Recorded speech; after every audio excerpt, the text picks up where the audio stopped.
নমস্কার বন্ধুরা, সুপ্রীতির রান্নাঘরে আপনাদের স্বাগত। বেগুন ভাজা তো আমরা রোজই খেয়ে থাকি। আজকে আমি একটা নতুন ধরনের বেগুন ভাজা করছি, কারণ আমার ছেলে বারবার বায়না করে যে একটু অন্য ধরনের কিছু করে দিতে। তো সেই জন্য আমি এটা ট্রাই করছি। তার জন্য আমি একটা বেগুনকে গোল গোল করে কেটে নিয়েছি এবং মাঝের অংশটাকে আমি এভাবে কুচি কুচি করে কেটে আলাদাভাবে রেখে দিয়েছি। এবং এই বেগুনটাতে আমি নুন, হলুদ আর সামান্য লঙ্কা গুঁড়ো দিয়ে মাখিয়ে নিয়েছি। এরপরে আমি গ্যাসে তাওয়া বসিয়ে নিয়েছি এবং এখানে কিছুটা তেল দিয়েছি আর ফ্লেমটা লো টু মিডিয়ামে রেখেছি। তেলটা একটু গরম হয়ে আসলে, আমি এখানে খুব বেশি তেল ইউজ করিনি, তেলটা গরম হয়ে আসলে আমি এখানে দিয়ে দেবো, দেখুন এখানে পেঁয়াজ আর রসুন কুচি কুচিভাবে কাটা আছে, এটা আমি এখানে দিয়ে দিচ্ছি।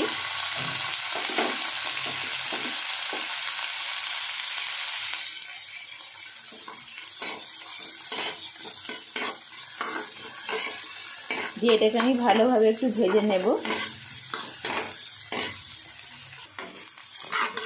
এই পেঁয়াজ রসুনটা আমার ভাজা হয়ে গেছে। এরপরে আমি গ্যাসটাকে কমিয়ে দেব এবং এই পেঁয়াজ রসুনটা বেগুনের যে মাঝের অংশটা আমি কুচি কুচিভাবে কেটে রেখেছিলাম সেখানে অ্যাড করব।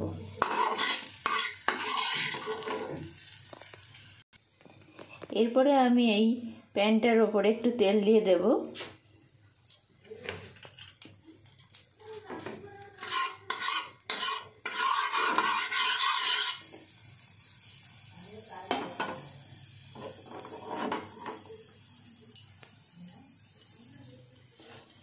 তেলটা প্রায় গরম হয়ে এসছে।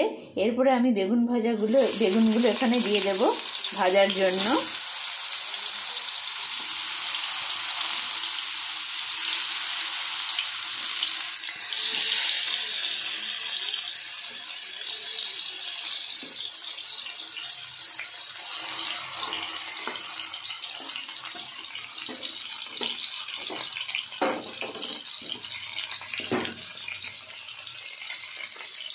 এখানে আছে বেগুনের মাঝের অংশের কুচি, পেঁয়াজ রসুন ভাজা, এতে আমি দিয়ে দেবো একটু সামান্য হলুদ, সামান্য পরিমাণে নুন,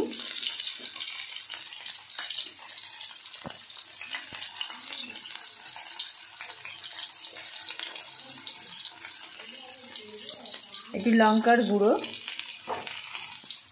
দিয়ে দিচ্ছি, ধনে জিরে গুঁড়ো। এই মশলাটা ঘরে ভেজে করা হয়েছে। ধনে আর জিরেকে একসাথে শুকনো কড়াই ভেজে গুঁড়ো করে আমি ইউজ করি।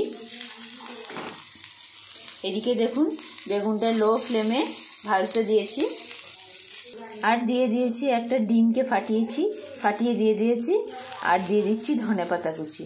যেহেতু আমি একাই ভিডিওটা রেকর্ড করছি তাই একটু অসুবিধা হচ্ছে।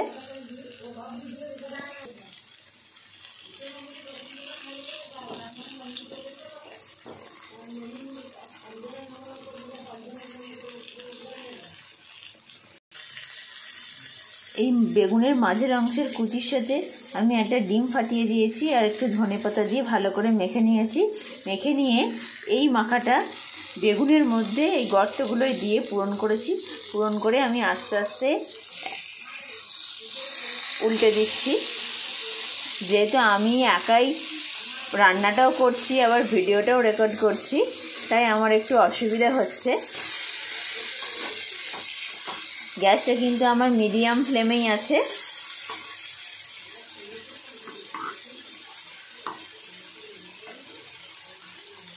একবার এভাবে ট্রাই করে দেখবেন, এটা খেতে অত্যন্ত সুস্বাদু হবে আর একটু স্টাইলটাও অন্যরকম, ওই একঘেয়েমি বেগুন ভাজার থেকে একটু আলাদা ধরনের।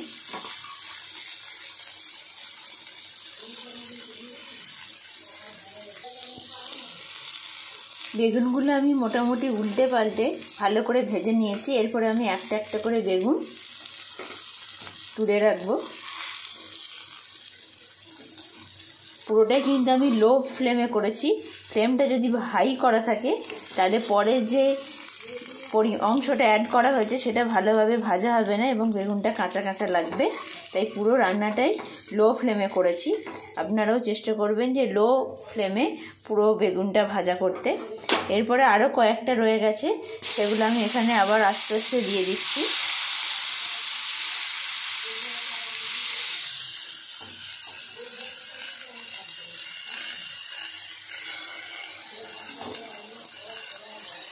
আপনারা দেখতেই পাচ্ছেন, আপনারাও ঠিক এইভাবেই করবেন।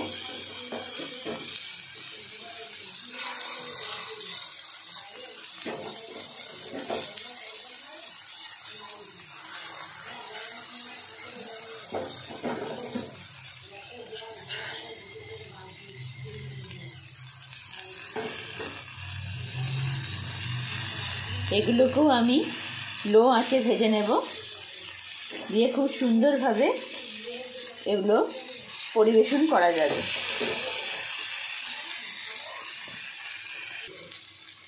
দেখুন যে বেগুনগুলো ভাজতে দিয়েছিলাম পরের বার, সেগুলো আমার হয়ে গেছে ভাজা। এবার এগুলো আমি আস্তে আস্তে তুলে নিচ্ছি।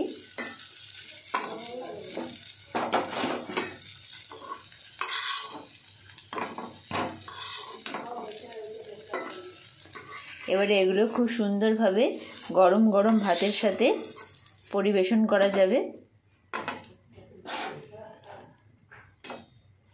আমি আগে এটা এই ছোটো ডিশটায় তুলে রেখেছিলাম, ওই জন্য এটা আমি আবার বড় জায়গায় শিফট করে দিচ্ছি।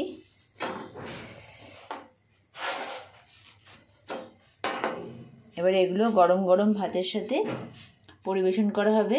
তা আপনারাও বানান এবং বলবেন যে কেমন খেতে হয়েছে। নমস্কার।